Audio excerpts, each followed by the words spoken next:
Hello, you guys. Welcome back to Channel Clay. I hope you're doing well wherever you are in this crazy, crazy world. So, I am so excited because, as ever, Meghan Markle's brand had its second drop today, and I was actually able to get at least one item. And between me and my mom, we're getting at least three. So, I got the peppermint tea. And then the herbal peppermint tea, that was $12. You get 12 satchels, okay, so $1 a satchel, not bad at all. With tax and everything, it ended up being, and tax and shipping, ended up being like $19. So then my mom, she got the shortbread cookies. So the shortbread cookies are $14. So that's also not bad. No, that's the mix. Let me. Did she get the mix or was there like cookies? Yeah, she got the shortbread cookie mix. So that's $14. And then she did the apricot spread. And the apricot spread without the keepsake packaging, because that was sold out, was $9. So I really think that Megan's pricing for As Ever works. And I think that's along with her being Meghan Markle and people wanting to buy product from her, she's making it accessible for a lot of people, not just the people who have cash, okay? Even me, I can get me some $12 peppermint tea from Duchess Meghan Markle, well, Meghan Sussex. So I'm very excited for it to come in. I'm interested to see how long shipping is going to take and all of that.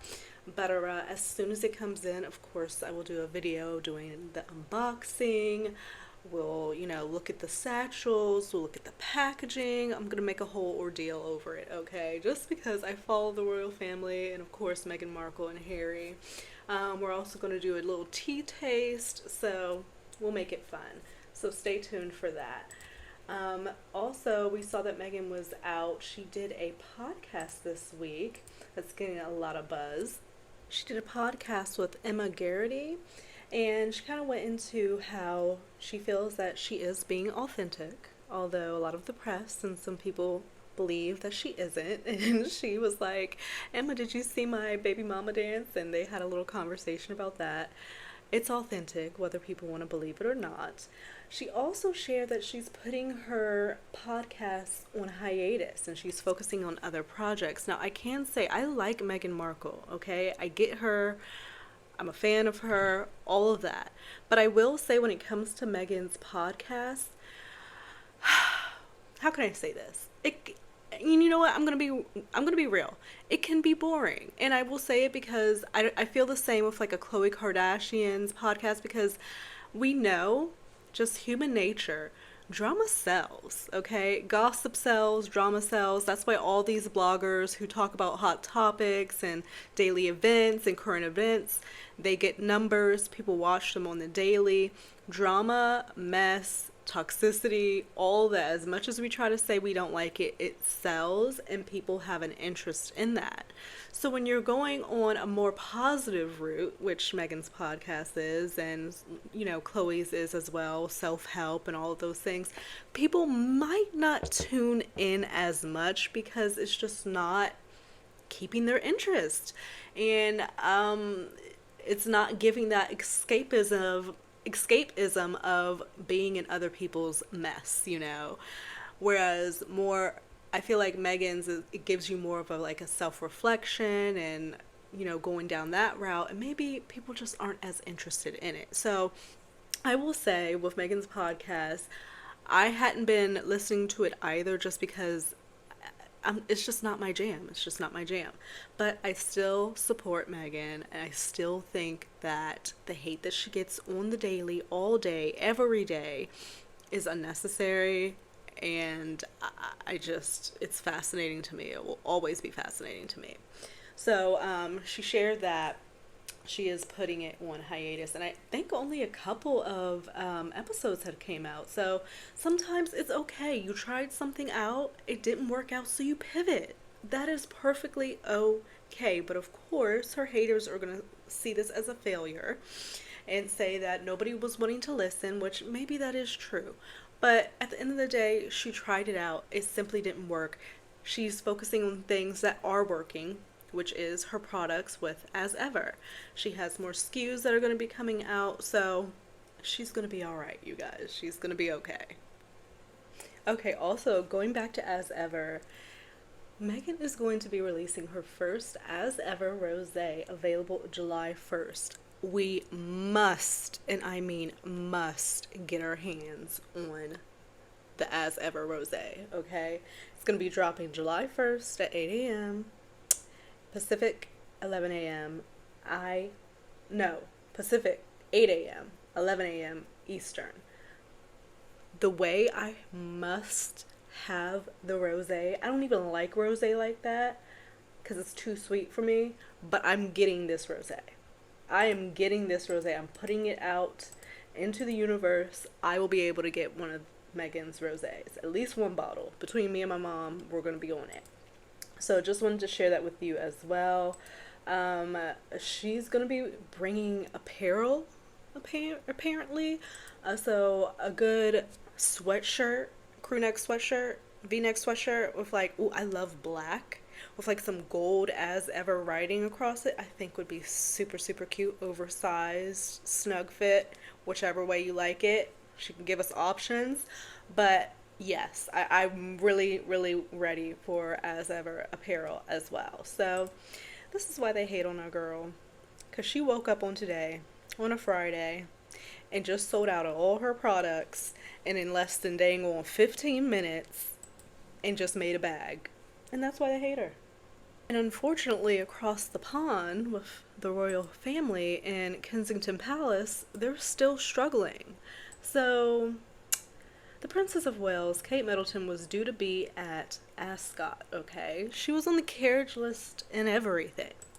Then all of a sudden, there is an announcement that Kate is not going to be showing up, and she's needing to manage. Let me get the exact verbiage so no one can say that I'm making up stuff. Okay, so apparently Wednesday morning it was announced that while she was on the procession list to be in the carriage and everything, that she was not going to be attending, and that the Prince of Wales was going to be doing it solo because she needs to be able to find the right balance with her cancer in remission and trying to resume public-facing duties. Okay, so I feel like we're right back into conspiracy of where we were like at the end of 2024, beginning of 2025, of Kensington Palace doing a shite job. Why the hell even put her name on the list if y'all are saying that she's trying to find balance, okay? It doesn't look good.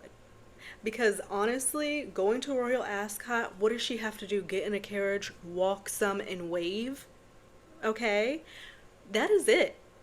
But she's been skiing at least 2 times, and that's quite physical. So people are questioning, okay, if she's able to do X, Y, and Z and go out here and go out there, why can't she sit in a carriage and just wave to people? What's the issue? Is there something further going on? If they would have handled the announcement of her cancer and the announcement of her remission and what her public-facing duties were going to be going forward, and they did it in a correct way, then there would be no speculation. Nobody would be questioning, okay, why isn't she showing up? It looks like she just doesn't want to work, okay, because I've been seeing a lot of that. Like, she wants to show her face here and there at the stuff that she enjoys, but when it's like actual engagements with what are essentially her royal duties, which is her work, then she can't show up. But yes, she's living off of taxpayers' money, this, that, and another. There's a lot of that going on. And Kensington Palace just does not make her look good. They don't work things the way that they should. It always should have been, okay, she's in remission, all right? Which, the way that they poorly worded it, it was so confusing. Does she have the cancer? Does she not have the cancer? There were so many questions with that. But when you came out and said she was in remission for the cancer she did or did not have, which we still don't know, you should have said, going forward, she's going to be assessing how she feels for events going forward. It's going to be like a touch and go, day to day type of thing. But when you put her name on a list and it's publicized, and then all of a sudden the day of, the prince is made to go solo to the event and she's staying back at home, people are going to question, well, is she really okay? Is there something further going on with the cancer? Has she fell back ill? Is something going on with William and her? That speculation's always been there. So like, you're supposed to protect your principal, Kensington Palace, and I just feel like you have done the Princess of Wales so dirty, time and time again. Time and time again. Why is it that Buckingham Palace can handle King Charles's cancer situation a hell of a lot better than what you all can? You have the blueprint and refuse to use it. Whatever's going on with Kate, it's very clear something's up. There's been something up since the end of 2024. Since, what was it? December 28th, 25th? I think it was like the 28th when the convoy was seen going to the hospital. There's been something up since then. And nothing has made sense when it comes to the Princess of Wales. And the speculation is going to continue until there's some clarity, which of course people say we don't deserve, it's none of our business, this, that, and another. But she's a public figure, and people are going to talk and they're going to speculate, just like whatever celebrity that's out there, okay? I just think it's Kensington Palace's fault because it's their responsibility to show their principal in a respectable light. And right now, they're just failing. They're failing so poorly at it. Okay, on to another couple that is failing and flailing. Blake Lively and Ryan Reynolds. Seems as if they celebrated a little too early and were a little too excited about their victory. That's in quotes, okay? It says here, via page 6, Justin Baldoni gains access to Taylor Swift and Blake Lively's private text in legal victory, okay? And I believe, from what I saw, she's meant to be deposed on Monday by Brian Friedman. Let me look this up to be sure. Yeah, so I'm seeing here her deposition date is June 23rd. That's Monday. This date was revealed in a legal filing by Wayfair in response to Taylor Swift's protective order. According to a social media post, the deposition is to start the legal discovery process in this case, and that's due to start on Monday. So that is what I'm seeing. That is what I'm seeing. We'll see if it actually takes place on Monday or if they try to wiggle their way out of this yet again. Alright, so back to the article. It says, Taylor Swift got dragged back into Justin Baldoni and Blake Lively's It Ends With Us feud after her subpoena to appear in court was dismissed. So apparently, Judge Lewis Lyman ruled on Wednesday that the Jane the Virgin star can request communications between the singer and Lively concerning the 2024 domestic violence film, according to documents obtained by page 6. Okay, so he can request to see the text messages between Taylor Swift and Blake Lively. Alright, now it seems as if Taylor was involved in this movie. She was given insight, she was given comments, her music was in it.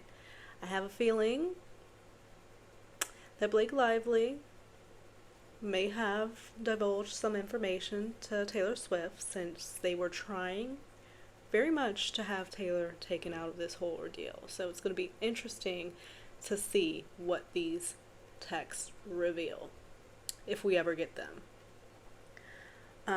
So the discovery is starting, y'all.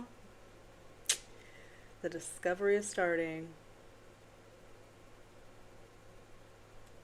The messages, however, must be about the film based on Colleen Hoover's 2016 novel of the same name or Lively 37 in Baldoni's ongoing legal challenges. So it is going to be narrowed down to speaking about the movie and or this case. That's all they're requesting, that's all they want, and I think that that is a valid request. Apparently, Blake's lawyers attempted to bargain with Baldoni's team, saying they would hand over any documents the attorney's, Baldoni's attorney's desire, but not Taylor Swift's text messages, in return for all video footage related to the film in full, unredacted versions of communications listed in Baldoni's complaint. So now they're trying to bargain. We'll give you this, but we'll give you everything else but this. Hell no. That would be a red flag to me. Like, oh no, I want that. I want that. I want all of those messages from Taylor. Why are y'all trying to bargain? What's the issue? What's going to be revealed? Why are you saying, oh, we'll give you everything else? We'll give you video footage, everything, unredacted, all versions of communications, anything but the Taylor Swift text messages. Ha. But of course, Baldoni's attorney denied the agreement, rightfully so. A spokesperson for Lively vowed that they will continue to call out Baldoni's relentless efforts to exploit Miss Swift's popularity. This is all Blake's fault. She brought in Taylor, talking about she was her dragon, her and Ryan, trying to threaten their popularity with the public against him. So it's your own fault, girl. It was Blake's efforts. She was exploiting her own friend by making it seem like she was her dragon and would go to bat for her and do whatever it is that she asked against Justin Baldoni. That is exploiting your friend, Blake. These people. Apparently, they reached out to Taylor Swift's team and they received no comment.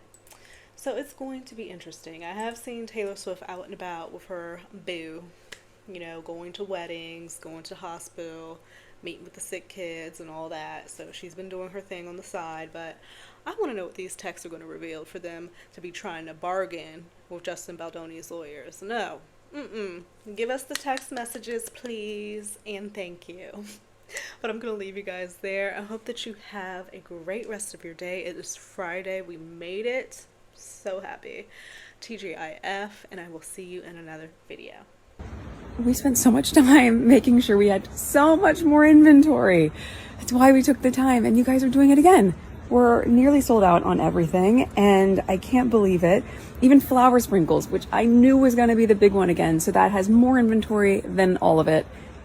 And that's also about to sell out. So I was looking at my iMessage and I thought, okay, I love this feature, and I never thought of it like, is it confetti or is it flower sprinkles? Thanks, everybody.